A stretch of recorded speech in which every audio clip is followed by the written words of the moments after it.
My name is Margaret Wilson. I'm 76 years old, and my daughter-in-law banned me from the home I'd lived in for 45 years, while my son stood by and said nothing. So, I sold it out from under them and gave their entire inheritance to my granddaughter. It's a story that still feels surreal sometimes, even as I tell it to you now. I'm sitting in a little cottage overlooking the ocean, and it's about 3 in the afternoon here on the East Coast. The sun is sparkling on the water. I'd love to know where you're listening from and what time it is in your corner of the world. Let me know in the comments below, so I don't feel like I'm just talking to the seagulls. The autumn air had that crisp, smoky smell of burning leaves, the kind of smell that had always meant coming home. For 45 years, that scent had been the welcome mat to the 2-story colonial on Elm Street. It was the house my husband, Edward, and I had bought when our son, David, was just a boy with scraped knees and a galaxy of freckles across his nose. It was the house where Edward had meticulously penciled David's growing height on the kitchen doorframe, where he'd taught him to throw a baseball in the sprawling backyard, and where, 15 years ago, I'd held his hand for the last time in the sun-drenched master bedroom as he took his final, peaceful breath. That day, however, the house didn't feel like home. It felt like enemy territory, and I was an unwelcome intruder.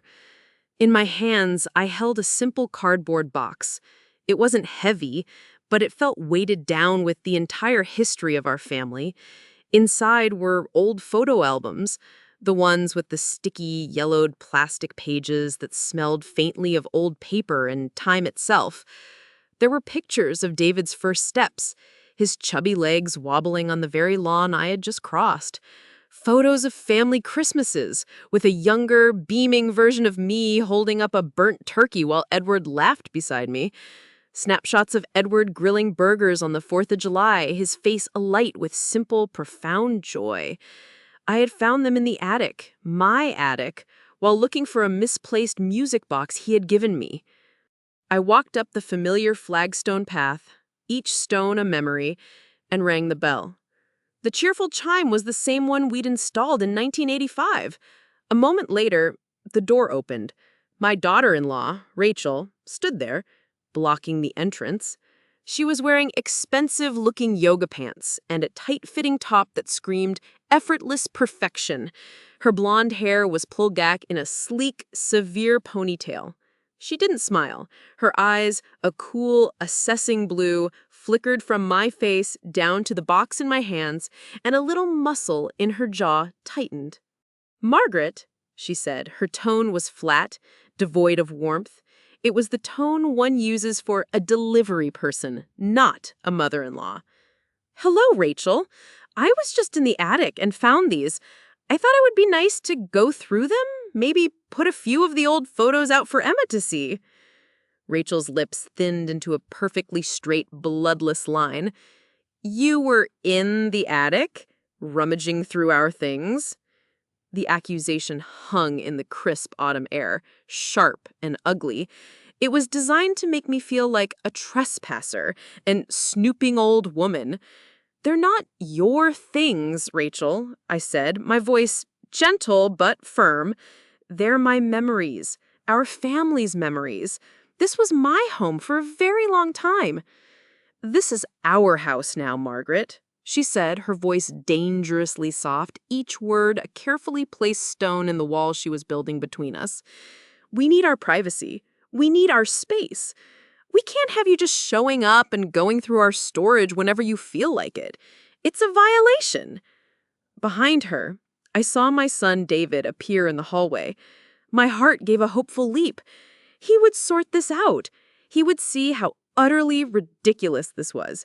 He was my son, after all. He shifted his weight from one foot to the other, his hands shoved deep into his pockets. "Mom, maybe not's a good time," he mumbled, his gaze fixed on a spot on the floor somewhere to my left. That was it. That was all he said. Not, "Rachel, don't be absurd, this is my mother." Not, "Of course, Mom, come on in, let's look at them together." just a weak, mumbled dismissal. He stood there, a tall, capable man of 48, and let his wife bar his own mother from the home he grew up in. His silence was not neutrality. It was a choice. It was an endorsement. Rachel took his silence as a victory. A small, triumphant smile touched the corners of her lips. I think it's best if you don't come back here until you're ready to apologize for overstepping, she declared. The words were so outrageous, so utterly disconnected from reality that I couldn't even form a response. Apologize? For what? For existing in the periphery of her perfect, curated life? For trying to share a memory? We just need some boundaries, she added, as if that sanitized therapeutic word could justify her cruelty. Then with a final, dismissive glance, she began to close the door. We'll call you. But it was a lie. We all knew it. I stood there on the porch, the heavy box digging into my arms, and watched the familiar dark green door shut in my face. The click of the deadbolt sliding into place was the loudest sound I had ever heard. It was the sound of 45 years being erased, the sound of my son's silence, the sound of betrayal. I didn't cry. I didn't shout. A strange, cold calm washed over me. I turned around, walked back down the flagstone path, and got into my car.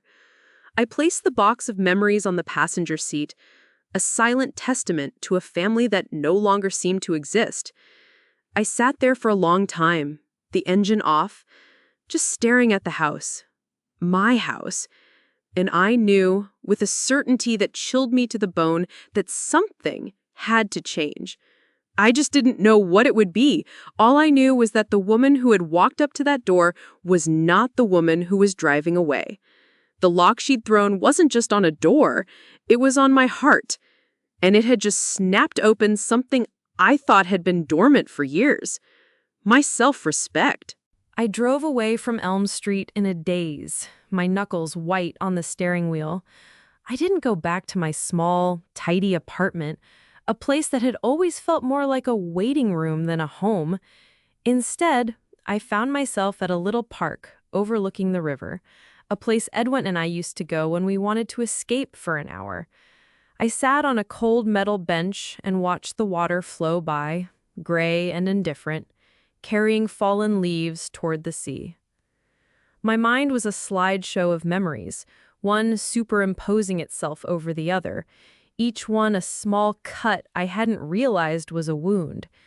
I saw Edward, his hands speckled with white paint, standing proudly in the living room in front of his masterpiece, a mural of sunflowers, bright and bold, covering the entire wall behind the sofa.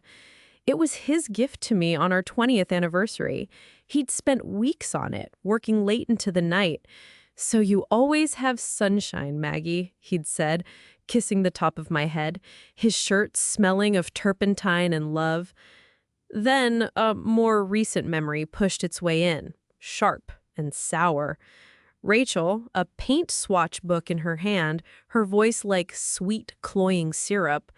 "Margaret, you don't mind, do you? That wall is just so dated. A nice neutral beige will really open up the space and make it more modern." David had been there, of course. He'd put his arm around my shoulder, a gesture that was meant to be comforting but felt like a restraint. "It's just paint, Mom. We can always keep a picture of it." I hadn't fought them. I didn't want to be the difficult mother-in-law, the cliché they could complain about to their friends. So I'd nodded, a lump in my throat. And the next week, Edward's sunshine was buried under a layer of bland, sterile beige. It was one of the first erasures. I just hadn't recognized it for what it was. Little did I know, it was only the beginning of their campaign to paint me out of the picture entirely. The photos went next. The silver-framed pictures that had dotted every surface. Our wedding, David's college graduation, the day our first and only granddaughter, Emma, was born.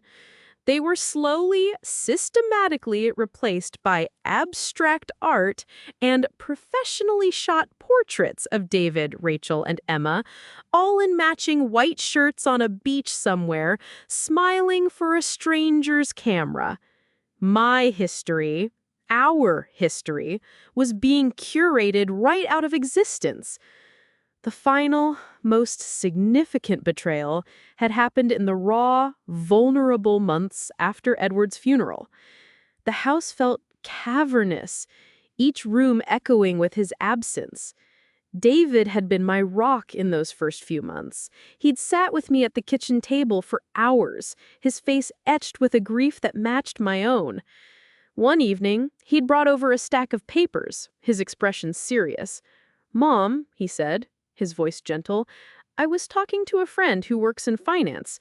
He said it would make things a lot easier down the line with the inheritance and all, if my name was on the deed to the house. It's just a formality. It means if anything ever happens to you, I can handle things without a lot of legal trouble or probate court. You still have full rights, of course. Nothing changes. This is just to protect you." I had trusted him completely. He was my son. He was grieving his father. Why would I doubt him? So I'd signed where he told me to sign. I, Margaret Wilson, and David Wilson, joint tenants. It sounded so official, so responsible. I thought I was making his future life easier. I never once imagined I was signing away my own security, handing him the key to the cage he would one day lock me in. The buzzing of my phone in my purse jolted me back to the present. It was my best friend, Sarah. I answered, my voice thick with unshed tears. "Margaret, I was just calling to see about our lunch on Thursday. Are you all right? You sound terrible." And just like that, the dam broke. The cold calm I'd felt on the porch shattered, and the story came tumbling out. The attic, the photos, Rachel's cruel words, the closed door, and worst of all, David's gutless, deafening silence. Sarah was quiet on the end of the line, and for a moment I was afraid she would tell me to be the bigger person, to let it go for the sake of the family. But Sarah was many things, and a pushover was not one of them. "That little witch," she finally hissed, her voice vibrating with a fury that was more comforting than any sympathy. "And David just stood there? He just let her?" "He didn't say a single word, Sarah." "Then he's a coward," she stated, matter-of-factly. "Margaret, this has been going on for years. The paint, the pictures, the little condescending comments that she makes at family dinners that you pretend not to hear. You've been letting them walk all over you because you don't want to cause trouble. Well, trouble has just arrived at your doorstep and locked you out." She was right. I had been swallowing my pride, telling myself it was the price of peace, the cost of being part of my son's family. "What am I supposed to do?" I whispered, the question hanging in the air like a prayer. There was a pause. I could hear Sarah taking a deep, determined breath. "You are supposed to fight back," she said, her voice low and firm. "Listen to me. Edward was a smart man. He was careful. Are you absolutely sure you have no power here? Have you looked at those papers you signed since that day? Read them. Every single word. Edward would not have left you defenseless. I refuse to believe it." Her words were like a splash of cold water, shocking me out of my stupor. Edward. He had always been the planner, the protector. He had set up our wills, our retirement accounts, everything. He had always said, "Read the fine print, Maggie. The devil is in the details, but so is the Lord." A tiny ember of hope began to glow in the cold emptiness of my chest. "You're right," I said, my voice a little stronger. "He wouldn't have." "No, he wouldn't have," Sarah affirmed. "So you go home, you pour yourself a glass of wine, a big one, and you find that paperwork, and you call me the second you're done. We're in this together." I hung up the phone feeling different.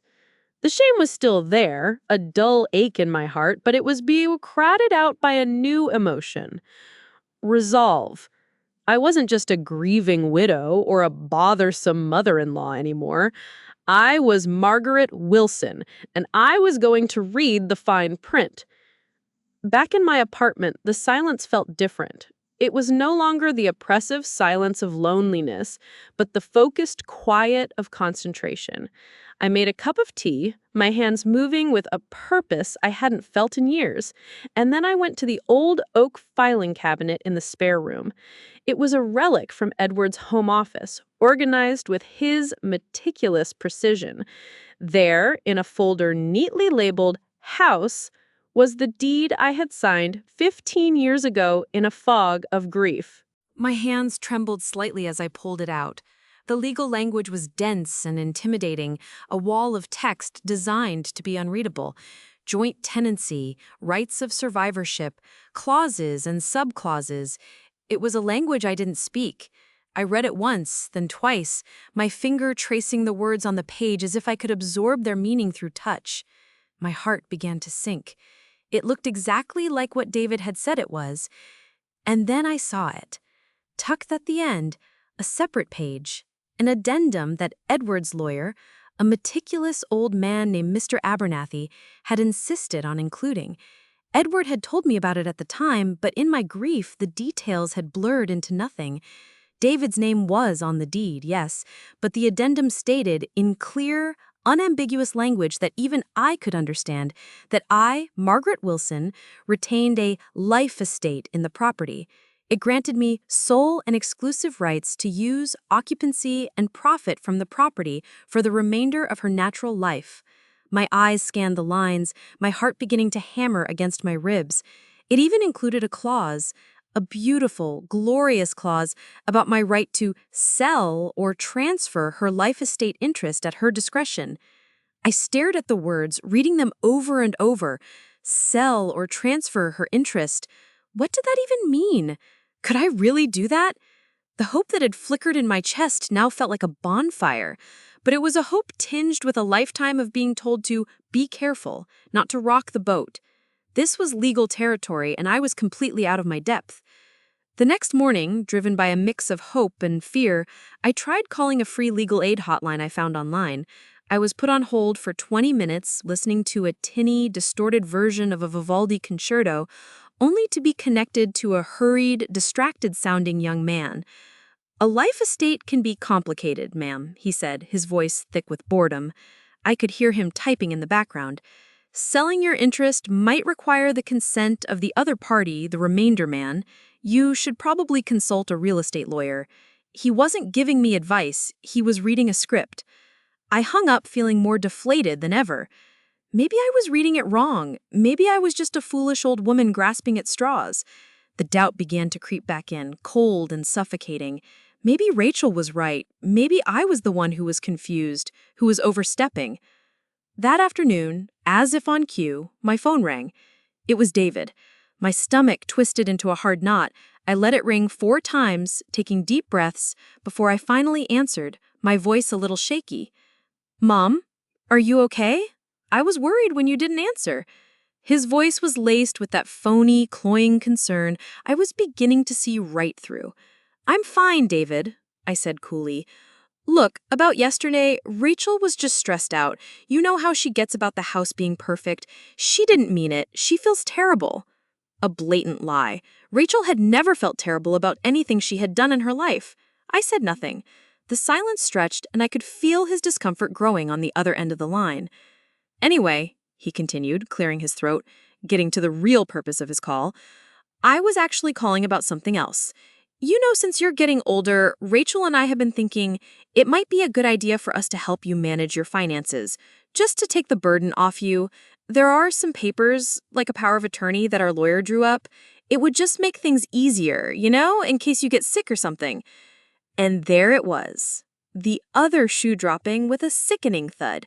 It wasn't just about kicking me out. It was about taking complete control. They saw me as a doddering old fool, a liability whose assets needed to be managed. The insult was so profound, so deeply dismissive of my entire life of competence and independence, that it burned away the last of my doubt like a fog in the morning sun. My fear was replaced by a cold, hard anger. "That's very thoughtful of you to offer, David," I said, my voice suddenly steady and clear as a bell, "but I'm perfectly capable of managing my own affairs." "Mom, we're just trying to help." "I know what you're trying to do." I cut him off, the words sharp and final. "And the answer is no. I have to go now. I have an appointment." I hung up before he could reply. My hands were no longer shaking. My mind was sharp. They weren't just pushing me out. They were trying to cage me in paper. Sarah was right. David was a coward, but he was a manipulative coward, and Rachel was the one pulling his strings. I looked at the legal deed again. Free legal aid was useless. I needed a real expert. I needed someone I could trust. And suddenly I knew exactly where to go. Edward had been a loyal customer at the downtown branch of Sterling Trust Bank for over 40 years. He used to say they were the only bankers left who still remembered their clients' names. It was a long shot, but it was the only shot I had. I put the deed in my purse, grabbed my car keys, and walked out the door. The time of hesitation was over. The downtown branch of Sterling Trust Bank was one of those old, grand buildings with marble floors and high ceilings that made you feel like your money was safe. It smelled of old paper, lemon polish, and quiet dignity. It was a place from another era, a place that Edward had loved, a place where a handshake still meant something. A young woman with a kind smile at the front desk asked if she could help me. "I'd like to speak to someone about a property deed," I said, my voice firmer than I felt. "It's a bit of a complicated question." She directed me to a polished wooden desk where a man in a crisp suit was finishing up a phone call. He had a friendly face and hair that was just beginning to gray at the temples, giving him an air of both youth and authority. The nameplate on his desk read, "Greg Hutchinson, Vice President." He hung up the phone and smiled warmly at me. "Good morning. How can I help you?" I hesitated for a moment, the weight of my mission pressing down on me. Then I took the deed out of my purse and laid it on his desk. "My name is Margaret Wilson. My late husband, Edward Wilson, was a client here for many years. I have a question about this." His eyes lit up at the name. "Edward Wilson, of course. I remember Mr. Wilson. He was one of my first clients when I started as a teller here 20 years ago." A genuine, fond smile spread across his face. "He taught me my first thing about compound interest. Said it was the eighth wonder of the world. He used to come in every Friday, regular as clockwork." Greg chuckled at the memory. "He always said his best investment was you, Mrs. Wilson. It's an honor to finally meet you." Tears pricked the corners of my eyes, hot and sudden. To hear someone speak of my husband with such fondness, to be seen not as a nuisance or a burden, but as Edward Wilson's wife, it was a balm to my wounded spirit.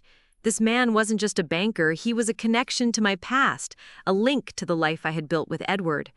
"He was a wonderful man," I said, my voice a little thick, "and a very careful one, which is why I need your help understanding this." I pointed to the addendum, the clause about the life estate. "My son's name is on the deed," I explained, keeping my voice even and steady, pushing the emotion down. "But it says here that I have the right to sell my interest. Is that really possible?" A hotline lawyer told me it was complicated and that I'd likely need my son's permission. Greg's expression turned serious. He picked up the document and read it carefully, his brow furrowed in concentration. He read it once, then read the addendum again, slowly mouthing the words as if to taste their legal weight. The silence in the vast, quiet bank seemed to stretch on for an eternity. The only sound was the soft rustle of the paper in his hands. Finally, he looked up, and the professional smile was gone, replaced with a look of profound respect. "Mrs. Wilson," he said, his voice low and conspiratorial, "this wasn't just careful, this was brilliant. Mr. Abernathy was your lawyer, wasn't he? The best in the city for estate planning." I nodded, my heart beginning to race. "I thought so. This life estate clause is ironclad. It means, for all intents and purposes, this house is yours to control for as long as you live. You can live in it, you can rent it out and collect the income, and yes," he paused, tapping the crucial line with his finger, his eyes meeting mine, You can absolutely sell your life estate interest to a third party. Your son's name on the deed, his remainder interest, only gives him the right to the property after your life estate is terminated, meaning after you pass away. He has no say in what you do with it now, none whatsoever. The air rushed out of my lungs in a long, shaky breath. It was true. I wasn't trapped. Edward, my dear, thoughtful Edward, had made sure of it. He had seen a future I couldn't, and he had protected me from it. So I could just sell it? I asked, the words feeling foreign and powerful on my tongue. You could, Greg confirmed. It's a specific type of transaction, but it's perfectly legal. The new owner would essentially be buying the right to use the property for the rest of your life. It's not a common sale, but it's done. He leaned forward slightly, his voice dropping even lower. Mrs. Wilson, forgive me for overstepping, but given what Mr. Wilson was like, I can't imagine he had this clause put in for no reason. Is everything all right? His genuine concern was my undoing. I didn't tell him the whole sordid story, just enough. My son and his wife have a different vision for the future of the house, I said, choosing my words carefully. I'm just exploring my options.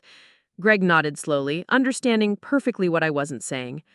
Well, you have a very powerful option here. Mr. Wilson made sure you held all the cards. He thought for a moment. If you're serious about this, you'll need two things. A very good real estate lawyer who understands this kind of transfer, and a realtor who is discreet and creative. This isn't a straightforward sale for the local agencies. He swiveled to his computer, typed for a moment, and then printed out a short list with 3 names and numbers. These are people the bank has worked with for years. They are the best in the business, trustworthy. You tell them Greg Hutchinson sent you and that you need to discuss the sale of a life estate. I took the paper, my hand steady now. Thank you, Greg. You have no idea what this means to me. It's my privilege, Mrs. Wilson, he said, standing up as I rose to leave. I walked out of Sterling Trust Bank and back into the bright afternoon sun, feeling taller than I had in years. I wasn't just exploring my options anymore. I had a plan and I had a team. The first name on Greg's list was a law firm, Miller, Stratton, and Finch. The name itself sounded solid, dependable. I made an appointment for the following day. Their office was on the top floor of a downtown skyscraper, a world of glass and chrome and quiet efficiency that was a universe away from the cozy life I'd known. For a moment, stepping out of the elevator, I felt a pang of intimidation, like a sparrow in an eagle's nest. My lawyer, a sharp, no-nonsense woman in her 50s named Miss Davies, ushered me into a conference room with a stunning view of the city. She listened to my story without interruption, her face impassive. She examined the deed with the same focused intensity as Greg, her pen making small, precise notes on a legal pad.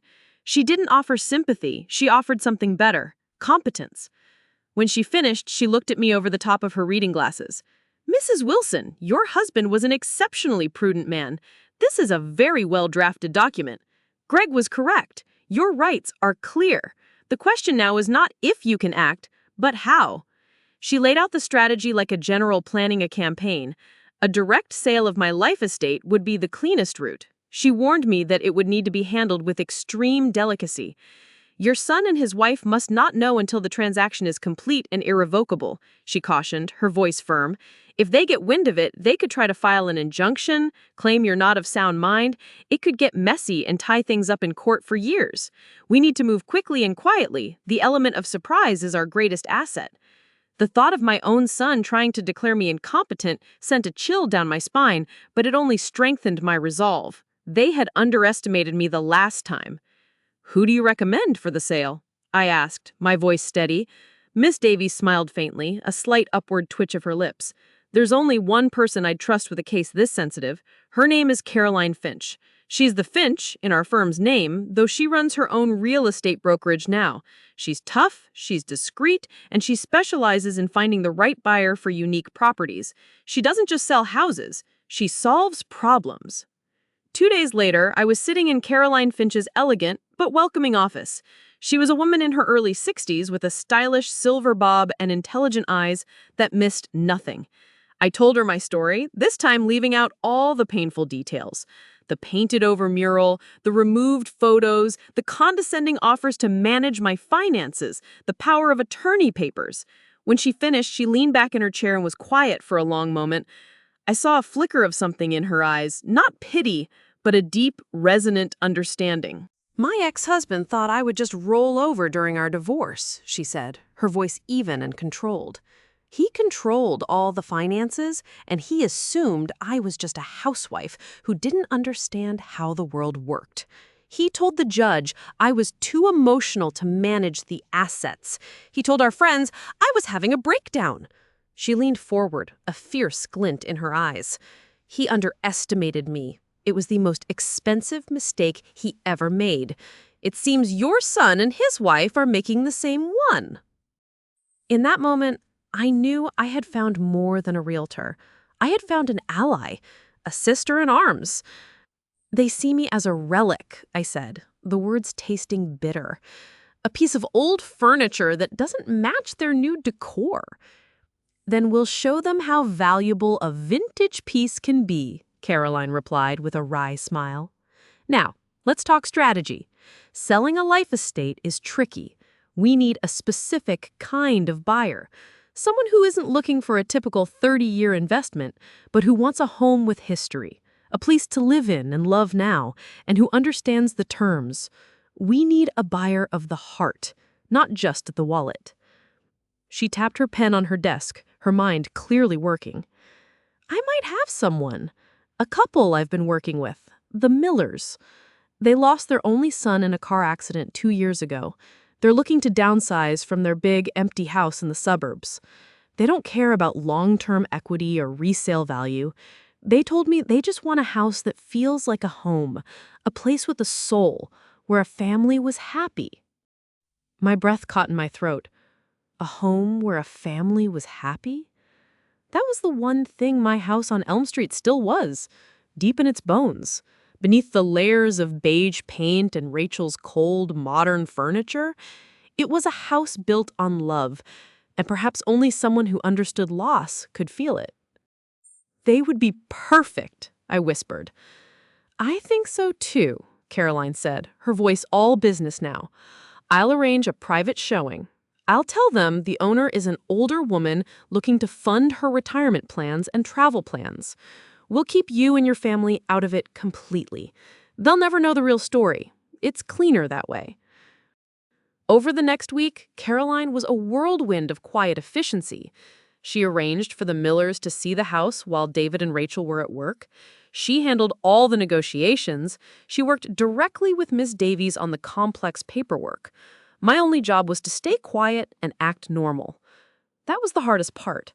I had to play the part of the frail, slightly confused old woman my son and daughter-in-law believed me to be.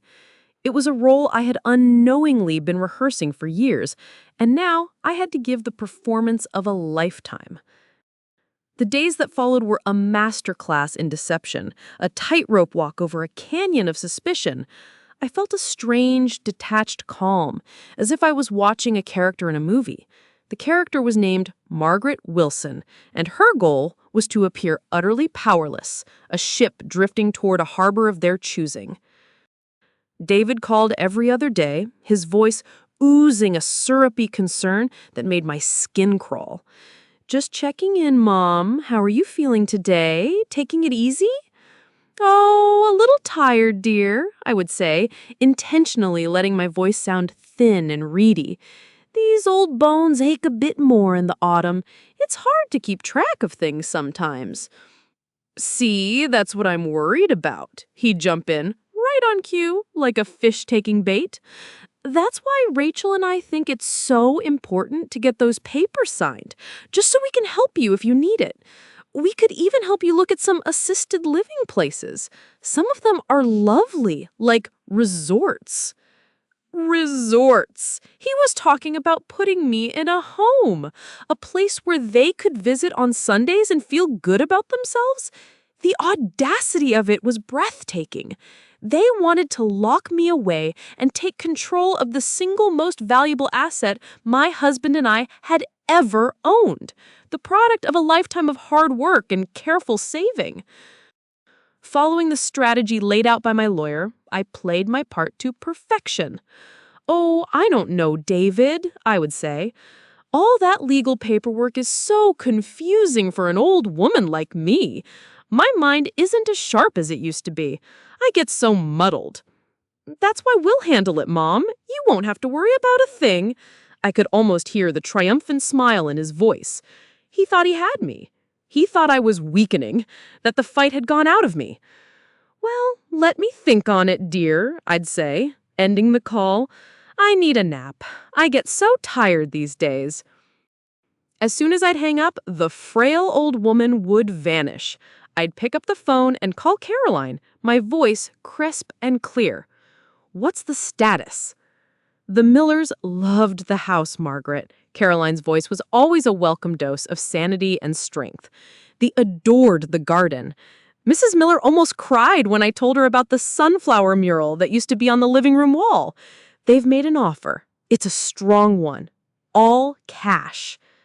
Cash. The word felt powerful, solid. It meant no bank approvals, no lengthy mortgage processes. It meant speed. It meant this could all be over before David and Rachel even knew it had begun. What are the next steps? I asked, my heart beating a little bit faster. Ms. Davies is reviewing the offer now.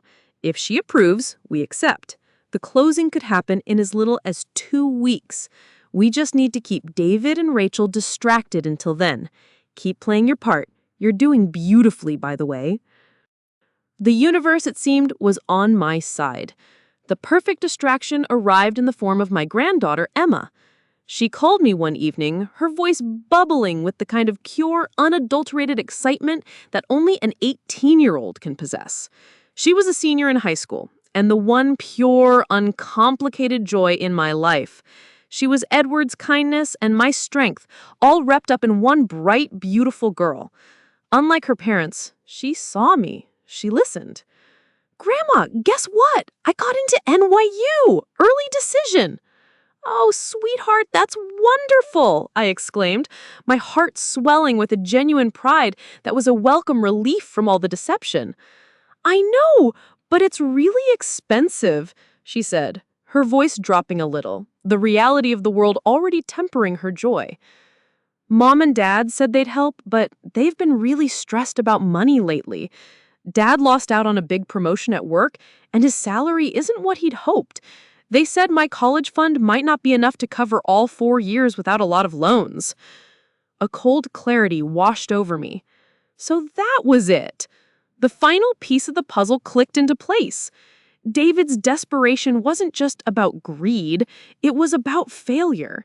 He needed the equity in my house to patch up his own financial mistakes and to maintain the lifestyle Rachel demanded. He wasn't just weak, he was desperate. And desperate people do terrible things. His concern for me wasn't just fake, it was a calculated strategy to solve his own problems. That conversation sealed my final decision. The money from the house was never about revenge. It was about legacy. Edward and I had worked our entire lives, not just for our own security, but for our family's future. David had squandered his chance to be the steward of that legacy. He had chosen his wife's greed over his mother's dignity. The next morning, I called Miss Davies with a new instruction, my voice firm with a newfound purpose. "I have a change of plans for the proceeds of the sale," I told her. "I don't want the money to come to me." "Oh," Ms. Davies said, a note of curiosity in her voice. "I want you to set up an irrevocable trust. The beneficiary will be my granddaughter, Emma Wilson. The funds are to be used for her education and her future. Can we do that?" There was a pause on the other end of the line. "Yes, Mrs. Wilson," Ms. Davies said, and I could hear the admiration in her voice. "We can absolutely do that. It's a brilliant move." The plan was now complete. The trap was set. All I had to do was wait for the right moment to spring it. The day of the closing was gray and overcast, the sky threatening a cold autumn rain that matched the clandestine nature of our mission. I sat in Ms. Davies' office, in the same polished conference room where I'd first met her. The Millers were there, a kind-faced couple whose quiet sadness was still visible in their eyes, But today it was mingled with a gentle hope. They spoke about the house with a reverence that brought a lump to my throat. "We promise to take good care of it," Mrs. Miller said to me, her hand briefly touching mine across the table. Her touch was warm and sincere. A house with that much love in it deserves to be cherished. "I know it will be in good hands," I replied, and I meant it. This wasn't just a financial transaction. It was a passing of the torch. The soul of the house would be safe with them. I signed the stack of documents, my signature firm and clear. Each stroke of the pen felt like a step away from the past and toward an unknown but free future. It wasn't the end of an era, it was the beginning of my independence. When it was all over, Ms. Davies walked me to the elevator. "The funds will be transferred to the trust by the end of the day," she said in a low voice, "and Caroline has arranged for the sold sign to be placed on the lawn this evening, after dark. Are you ready?" "I'm ready." And for the first time in a very long time, I felt completely and utterly free. I had arranged to spend the next few nights with Sarah. I couldn't bear to be in my apartment, waiting for the inevitable explosion. We sat in her cozy living room, drinking tea and playing a game of Scrabble, though neither of us could really concentrate. My phone was on the table between us, a silent black rectangle that felt like a ticking bomb. Around 6 o'clock, just as dusk was settling over the city, it lit up. It was a text from Caroline. There were no words, just a picture, a photo of my old front lawn, bathed in the twilight glow of the street lamp. In the middle of the grass was a bright red sign with one beautiful, simple, powerful word: sold. "It's done," I whispered, showing the phone to Sarah. She squeezed my hand, her eyes gleaming. "Now we wait for the fireworks." We didn't have to wait long.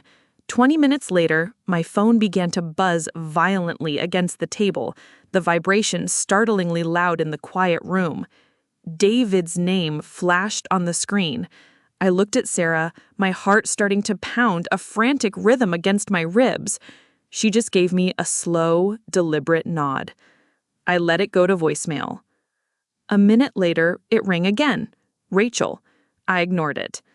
Then came the voicemail notification.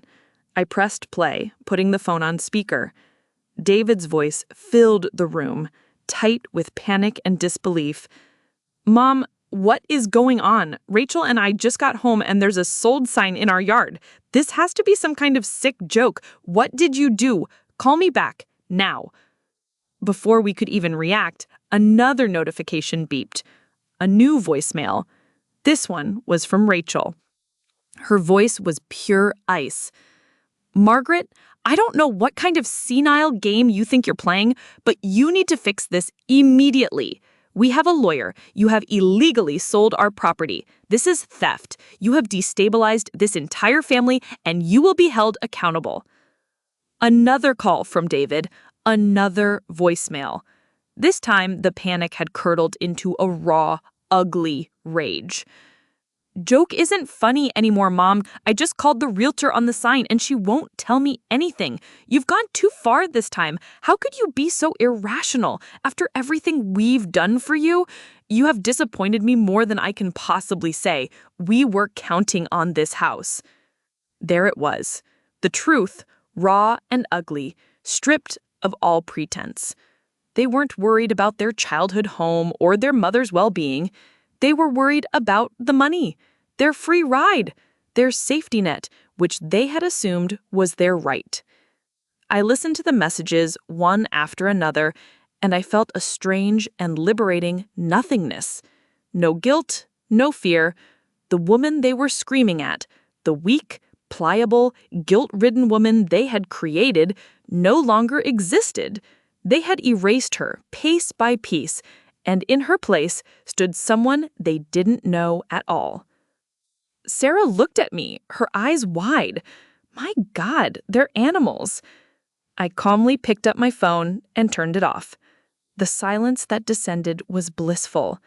"Let them scream," I said. placing a tile on the Scrabble board to spell the word quiet. It's just noise. I slept soundly that night for the first time in years, a deep, dreamless sleep. The angry, desperate voicemails had been a strange kind of confirmation. They affirmed that I had done the right thing. Their panic wasn't the grief of losing a family home. It was the fury of thwarted thieves who had just discovered the safe was empty.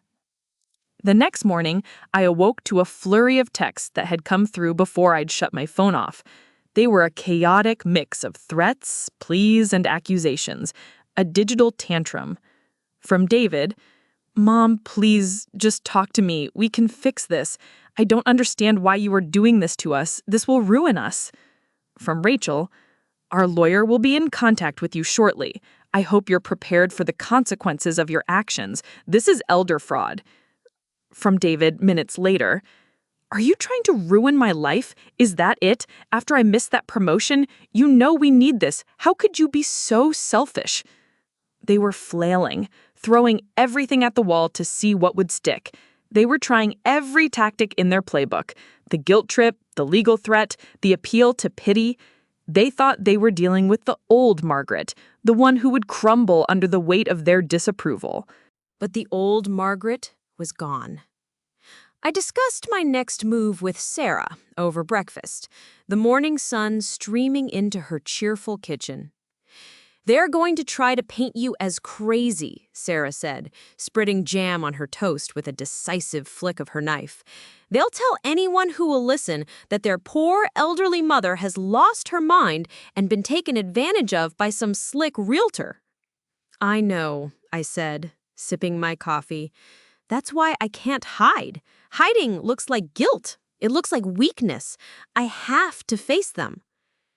I knew what I had to do. The final act of this drama couldn't be played out through angry voicemails and legal threats. It had to be face to face. But it would be on my terms, in my arena, not on the porch of the home they'd stolen from me, and not in the sterile chill of a courtroom where they could spin their lies. It would be in a place of my choosing, a place of undeniable power and authority. I took out my phone and switched it back on. Ignoring the dozens of notifications that immediately flooded the screen, I opened a new text message. I addressed it to both David and Rachel. My fingers were steady as I typed.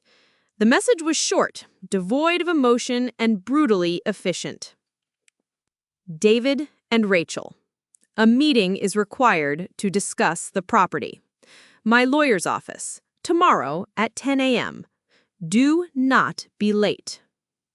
I included the address of Miller, Stratton, and Finch. Then I hit send. The blue message bubble sat there on my screen, a declaration of war delivered with the cold precision of a telegram.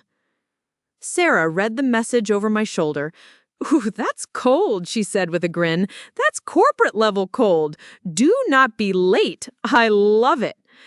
They understand the language of power and consequences. They have long since forgotten the language of love and respect.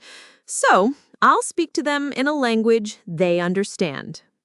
I knew the message would do two things. First, it would give them a sliver of false hope. They would read, "Discuss the property," and assume the sale wasn't final, that I had been scared by their threats and was ready to negotiate, or be bullied into reversing my decision. They would think they had won. They would walk into that office expecting to intimidate me. Second, it established my control. I had set the time. I had set the place. I was no longer the one waiting on the porch. I was the one summoning them to a meeting. For the rest of the day, I didn't hear from them. The silence was telling. They were conferring, planning their strategy, preparing their arguments with their lawyer. They were walking straight into my trap, convinced they were the hunters. That evening, I picked out my outfit for the meeting. I chose a simple navy blue dress and the string of pearls Edward had given me on our 30th anniversary. They were my armor. I looked at myself in the mirror. I didn't see a frail, confused old woman. I saw a survivor. I saw Edward's wife. I saw Emma's grandmother. I saw Margaret Wilson, and she was finally, unequivocally in charge of her own story. The conference room at Miller, Stratton, and Finch was on the corner of the building, with floor-to-ceiling windows that offered a panoramic view of the city skyline. It was a place of power, all gleaming mahogany and cool leather, and it felt a world away from the quiet, tree-lined street I used to call home. I sat at the head of the long table, a pitcher of ice water in front of me, its condensation tracing patterns on the polished wood. My lawyer, Ms. Davies, sat to my right, a single neat manila file on the table before her. We were 5 minutes early. At precisely 10 a.m., the door opened. David and Rachel walked in. They had clearly coordinated their approach. They both wore dark, somber business attire, as if they were attending a funeral for their financial future. Rachel carried a leather briefcase, her expression a mask of grim determination. She looked every bit the ruthless professional. David looked tired and stressed, the lines around his eyes deeper than I'd ever seen them, but he had a determined set to his jaw. They saw themselves as the adults in the room, here to manage a difficult, senile parent. They took seats on the opposite side of the table, leaving a vast, empty expanse between us, a no-man's land of polished wood. "Mother," he began, his voice strained but steady. He was trying for a tone of disappointed authority, the one he used when he was a teenager and I'd caught him breaking curfew. "We are very glad you finally decided to be reasonable. We're here to fix this mess you've made." Rachel opened her briefcase and pulled out a sheaf of papers, placing them on the table with a sharp, definitive slap. "We've had our lawyer draft an agreement that will reverse the sale. It cites undue influence from the realtor. It will also grant us full power of attorney to manage your affairs, to ensure something this irrational doesn't happen again." They actually thought they were in control. The sheer, unmitigated arrogance of it was almost breathtaking. They had learned nothing.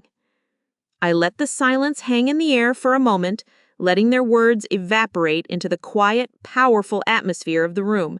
Then I spoke. My voice, when it came, was calm and clear, carrying easily across the polished wood. "There is nothing to fix, David." He frowned, his carefully constructed composure faltering. "What are you talking about? You can't just sell the family home. It's our home." "Oh, but I can," I said simply, "and it's not your home anymore." I nodded to Ms. Davies. She slid a single document across the table. It wasn't thick or intimidating.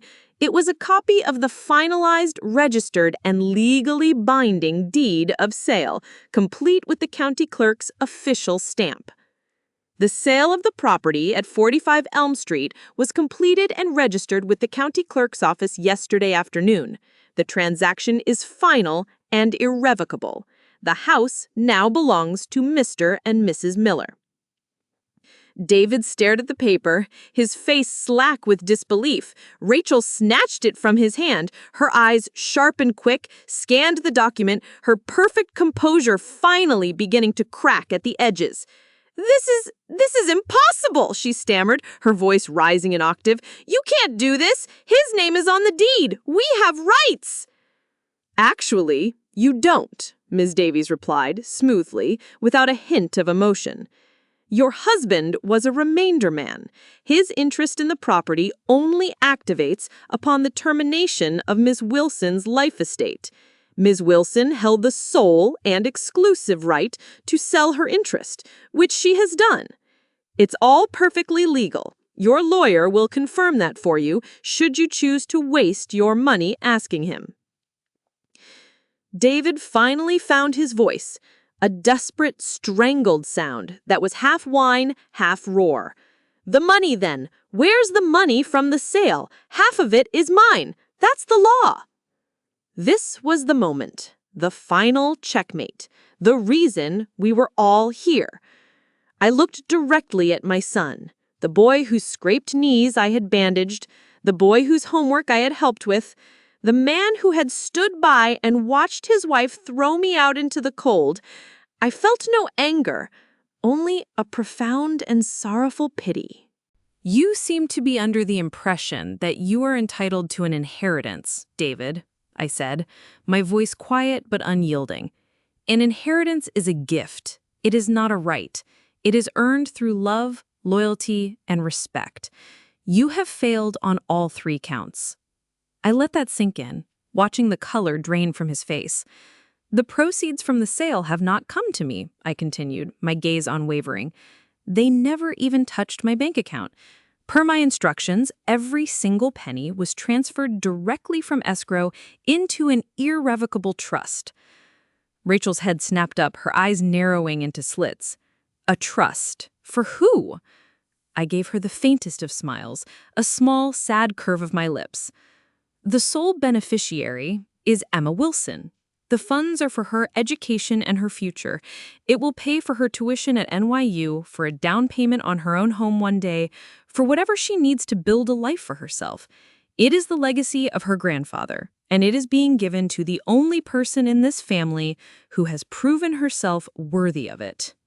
The silence that followed was absolute, a vacuum that sucked all the air out of the room. David's face had gone a ghastly pale white, all the bluster, all the anger drained out of him, leaving behind the hollowed-out shell of a man. He looked broken. Rachel, however, was a different story. The mask of civility shattered completely, revealing the raw, ugly greed beneath, her face contorted in a snarl of pure fury. "You old fool," she spat, her voice a venomous whisper that was more shocking than a shout. "You would ruin your own son's life out of spite? We needed that money. Do you have any idea the financial trouble we're in?" "Yes, I do," I said calmly, my gaze shifting to my son, who couldn't meet my eyes. "I know about the missed promotion. I know about the debts. A responsible man would have told his mother the truth and asked for help, not tried to steal from her. A good son would have protected his mother, not stood by silently while his wife insulted her. You made your choices, David, both of you." I stood up, my chair making no sound on the thick carpet. The meeting was over. "You wanted a house," I said to Rachel, my voice flat. "Now you are free to go and find one you can afford." "You wanted my son," I said, my gaze shifting to David's slumped form. "You can have him." I turned and walked toward the door, my back straight, my head held high. I did not look back. I didn't need to. I could feel the weight of their ruin behind me. It was not a feeling of triumph or revenge. It was a feeling of justice and of peace. The door closed softly behind me, and for the first time, I was the one on the right side of it. The drive to the coast took 3 hours. With each mile I put between myself and the city, I felt a physical weight lifting from my shoulders, a tension I hadn't even realized I'd been carrying for years. I wasn't running away from something. I was driving toward myself. My new home is a small rented cottage painted the color of sea glass. It has a little porch where I can sit and watch the waves crash against the shore, and the air smells of salt and freedom. It's not grand like the house on Elm Street with its sprawling lawn and 2-car garage, but it's mine. The silence here is a comfort, not a burden. It's filled with the sound of the ocean, not the echoes of unspoken resentment. The day after I arrived, I sat at a small wooden desk by the window, the sea breeze gently rustling the curtains, and wrote a letter to Emma. I told her everything, not the angry, painful details of the final confrontation, but the reasons behind my decisions, the philosophy born from my pain. "My dearest Emma," I wrote, my pen flowing easily over the crisp, clean paper. "By now, you have probably heard a very chaotic and angry version of events from your parents. I wanted you to hear the truth from me. The house on Elm Street is sold, and I have created a trust for you with the money. This is not a weapon to hurt your father, nor is it a reward. It is your legacy, plain and simple. Your grandfather and I built our lives on a foundation of respect. We believed that a home wasn't just the walls and the roof that sheltered you, but the love and dignity that existed within those walls. When that dignity is gone, when you are made to feel like a guest or a burden in your own space, It's no longer a home. It's just a building, and I will not live out my days in a building where I am not respected. This money is for your future. Use it to get the best education you can. Use it to travel and see the world, to broaden your horizons in a way I never could. Use it to build a foundation for your own life, a life where you never have to depend on anyone who does not value you for exactly who you are.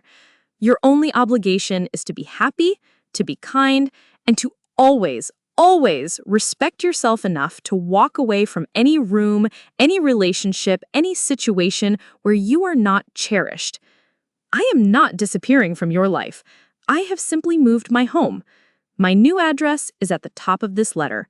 The door is always open for you. The kettle is always on. All my love forever, Grandma. I have not heard from David or Rachel, and I don't expect to.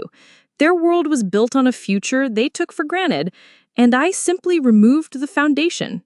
What they do with the rubble is their problem, not mine. Perhaps they will find their way back to each other, or perhaps their shared greed was the only thing holding them together. Either way, their choices led them to their consequences. My choices have led me here, to the sound of the ocean and a peace I thought I'd lost forever. My life is smaller now, in a way, but it feels infinitely larger. I take long walks on the beach every morning, collecting selfies. I've joined a book club in the small town nearby, filled with interesting women who have their own stories of resilience. I speak to Sarah on the phone every day, and we laugh like schoolgirls. My world is no longer defined by a house or by my role as a mother, but by my own choices, my own joys, my own peace. Last night, my phone rang. It was a video call. Emma's bright, beautiful face filled the screen, a university banner hanging on the wall behind her. She was in her new dorm room at NYU, the city lights twinkling through her window. She didn't mention the money, not at first. She told me about her classes, about her new roommate from California, about how she loved the energy of the city, how it made her feel like anything was possible. Then her expression grew serious, her eyes finding me through the screen. "I got your letter, Grandma," she said, her voice soft. "Dad called. He was not happy. He said some things. Mom was yelling in the background. It was ugly." I held my breath, my heart aching for her, for the position she'd been put in. "I just wanted to say thank you," she continued, her eyes shining with unshed tears. "Not just for the college fund. I mean, that's incredible, but that's not it. Thank you for showing me what strength looks like." Her voice broke a little. "I'm so proud of you, Grandma." And in that moment, I knew I had made the right decision. The house, the money, the anger, it all faded away. The true inheritance wasn't the money in the trust. It was the look in my granddaughter's eyes. It was the legacy of respect, of self-worth, passed down to a generation who understood its value. I ended the call and looked out the window at the setting sun painting the sky in shades of orange and pink. The tide was coming in, washing the sand clean, preparing it for a new day, a new beginning. My journey was a hard one, but it brought me here. It taught me that it's never too late to reclaim your own life, to rewrite your own ending. And maybe my story can be a small reminder for someone else. Maybe you're feeling invisible or taken for granted in your own life. It's never too late to demand the respect you deserve. Thank you for listening to my story. Has anything like this ever happened to you? Have you ever had to draw a line in the sand to protect yourself? I would truly love to hear your story in the comments. It's important we know we're not alone.